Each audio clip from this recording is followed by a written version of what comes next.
सास की दुकान। लक्ष्मी जी की दो बहुएं थी, सुमन और राधिका, और दो बेटे, अजय और सुशील। लेकिन लक्ष्मी जी के बहू बेटे उनको अपने साथ रखने को तैयार नहीं थे। बहुओं के तेज स्वभाव के चलते लक्ष्मी जी को अपना ही घर छोड़कर एक किराए की कोठरी में रहना पड़ रहा था। कुछ दिनों से उनके बेटों ने उन्हें पैसे देना भी बंद कर दिया था। ऐसी स्थिति में लक्ष्मी जी ने अपनी जमा पूंजी से एक छोटी सी दुकान खोली। एक दिन शाम के वक्त, अजी सुनते हो, तुम्हारी माँ ने दुकान खोली है। दुकान अब इस उम्र में दुकान पर बैठेगी वो। अब क्या किया जा सकता है, माँ की तो बुद्धि सठिया गई है। मोहल्ले में मजाक बनाएंगे सब हमारा।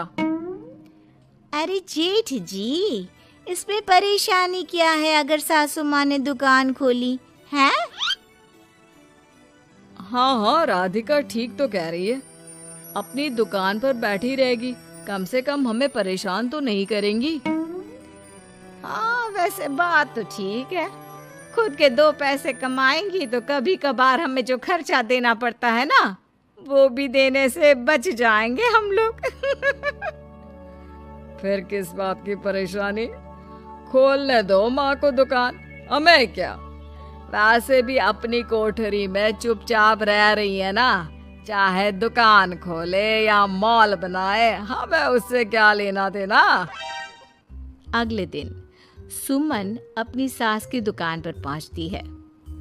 सासू माँ, आपकी दुकान में शक्कर है क्या? शक्कर जरा 1 किलो दे दीजिएगा। हाँ हाँ बहू है ना, लो बेटा, 1 किलो क्यों, 2 किलो ले जाओ। सोच लो सासू माँ, घाटा हो जाएगा आपको। पैसे नहीं देने वाली मैं। देखो सुमन, ये मेरी दुकान है और यहाँ पर जो भी कोई सामान खरीदने आता है उसे पैसे तो देने ही पड़ते हैं। अरे सासू माँ, ऐसा क्यों करी आप? अरे देखो ना, घर पर आपका बेटा और पोते पोती दूध में शक्कर डालने के लिए कब से इंतजार कर रहे हैं। जरा उनके बारे में तो सोचिए। अरे ऐसी बात है क्या? अब मुझे नहीं पता था। बहू एक काम करो, वैसे भी पहली बार आई हो ना, ये शक्कर तुम ऐसे ही ले जाओ, पैसे देने की जरूरत नहीं है। अगले दिन राधिका भी अपनी सास की दुकान पर पहुंचती है। प्रणाम सासू माँ, कैसी चल रही है आपकी दुकान? बस बेटा, जैसे तैसे करके काम चला रही हूँ। तुम बताओ, घर में सब राजी खुशी है ना? हाँ हाँ मम्मी जी, सब कुछ ठीक ठाक है। बताओ राधिका बहू, कैसे आना हुआ? कुछ काम था क्या? वो ना मम्मी जी, मुझे ज़रा 5 किलो आटा चाहिए था। मेरे पैर में ना बहुत दर्द है, इसलिए बाजार तक जाने में ना तकलीफ हो रही थी। घर पर बच्चे भूखे बैठे हैं, सोचा आपसे ही ले लेती हूँ। हाँ हाँ, क्यों नहीं बेटा, ये लो 5 किलो आटा ले जाओ। हाँ, लेकिन मम्मी जी, आपने जिठानी जी को शक्कर फ्री में दी थी, तो मुझसे भी पैसे तो नहीं लेंगी ना? हाँ, अच्छा ठीक है बेटा, कोई बात नहीं, तुम ऐसे ही ले जाओ, बच्चों से क्या पैसे लेना। कुछ दिनों के बाद लक्ष्मी का बेटा अजय दुकान पर पहुंचता है। कैसी हो माँ, दुकान तो अच्छी चल रही है ना तुम्हारी? सब मोहल्ले वाले तारीफ करते रहते हैं। अब क्या करूं बेटा, तुमने तो मुझे सहारा दिया नहीं, गरीब माँ को घर से बाहर निकाल दिया। कुछ तो करना पड़ेगा ना अपना पेट पालने के लिए। वो माँ ना बहुओं की बहुत चिक चिक रहती थी। अब देखो कितनी अच्छी जिंदगी है तुम्हारी। खुद कमाती हो, खुद खर्च करती हो, इससे अच्छी भला कोई जिंदगी हो सकती है क्या? हाँ बेटा, दिल को बहलाने के लिए तुम्हारी ये बात भी सही है, लेकिन कोई बात नहीं बेटा, मैं खुश हूँ। अच्छा माँ, मैं क्या कह रहा था, जरा 500 उधार तो दे देना। कमाल की बात है बेटा, तुम मुझसे पैसे उधार मांग रहे हो। तुम्हारे पास पैसों की क्या कमी है? अरे माँ, इस महीने की तनख्वाह नहीं आई और आप तो अपनी बहू को जानती है ना, उसे शॉपिंग करनी है। अब जल्दी वापस लौटा दूंगा माँ। ठीक है बेटा, ये लो 500 रुपए, लेकिन देखो कुछ दिनों में वापस दे देना। मुझे अपनी दुकान के लिए माल भी तो खरीदना है। हाँ हाँ ठीक है माँ, जल्दी पैसे लौटा दूंगा। बहुत दिनों तक अजय अपनी माँ लक्ष्मी के पैसे वापस नहीं देता और सुमन और राधिका बार बार किसी न किसी बहाने से अपनी सास लक्ष्मी की दुकान से बिना पैसे दिए खूब सारा सामान ले आती है, जिसकी वजह से लक्ष्मी को अपनी दुकान में बहुत घाटा होता है। फिर एक दिन जब राधिका सामान लेने के लिए लक्ष्मी की दुकान पर पहुंचती है, सासू माँ जरा वो 1 किलो दाल तो देना। नहीं बहू, अब मैं तुम्हें या सुमन को कोई सामान फ्री में नहीं देने वाली। तुम लोगों ने कभी कोई मदद नहीं की मेरी, उल्टा मेरी दुकान से फ्री का सामान ले जाकर मुझे मुश्किल में डाल दिया है। लेकिन मम्मी जी, हम तो आपके बच्चे हैं ना। अगर इतना ही मेरे बच्चे हो तो फिर मुझे घर से बाहर क्यों निकाल दिया? देख बहू, अब मैं तुम्हें 1 रुपए का सामान भी फ्री में नहीं दूंगी, और जाकर सुमन को भी कह देना, आए दिन तुम्हारा पति मुझसे उधार ले जाता है और वापस भी नहीं लौटाता। राधिका गुस्से में घर वापस आती है। घर आने के बाद, क्या हुआ राधिका, बहुत गुस्से में लग रही हो तुम? सासू माँ की दुकान पर गई थी ना?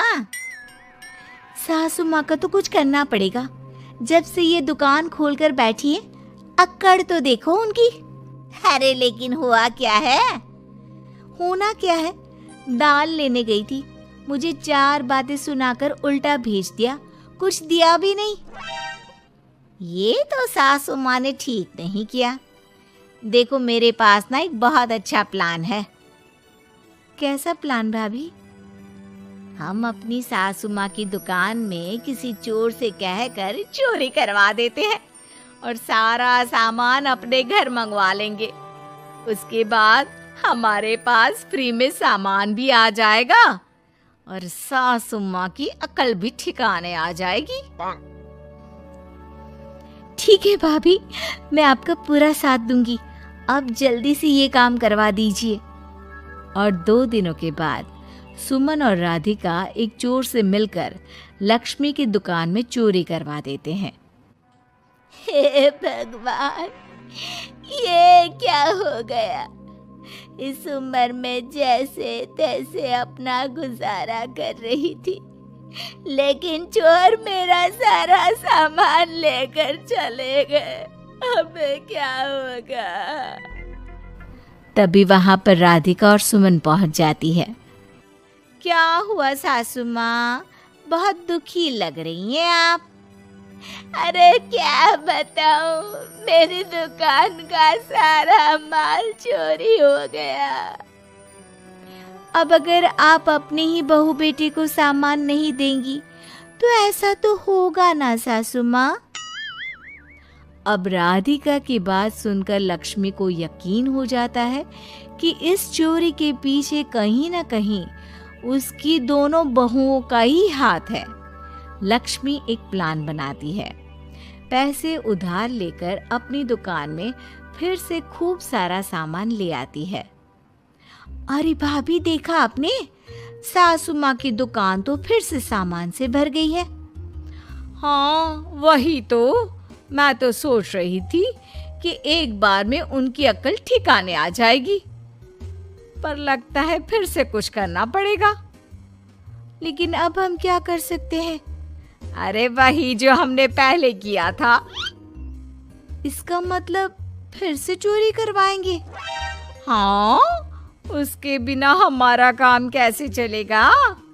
और इस बार चोरी करने हम दोनों चलेंगे, कुछ नहीं छोड़ेंगे उनकी दुकान में। सुमन और राधिका दोनों मिलकर लक्ष्मी की दुकान में चोरी कर लेती हैं और सारा सामान चुपचाप अपने घर के स्टोर में लाकर रख देते हैं। लेकिन सुबह होते ही लक्ष्मी पुलिस लेकर सुमन और राधिका के घर पहुंच जाती है। इंस्पेक्टर साहब, मेरी इन दोनों बहुओं ने ही घर में चोरी की है। अरे ना ना इंस्पेक्टर साहब, ये हम पर झूठा इल्जाम लगा रही हैं। अरे हम क्यों इनकी दुकान में चोरी करने लगे? माँ, आपको शर्म नहीं आती अपनी बहू पर झूठा इल्जाम लगाते हुए? हाँ माँ, हम आपके बेटे हैं और ये आपकी बहुएं हैं। आप ऐसा कैसे कर सकती हैं? लक्ष्मी जी, क्या आपके पास कोई सबूत है? अरे इंस्पेक्टर साहब, आप इनकी बातों में मत आइए। ये हमारी माँ है और इनकी दिमागी हालत ठीक नहीं है, इसीलिए तो हमसे अलग रहती हैं।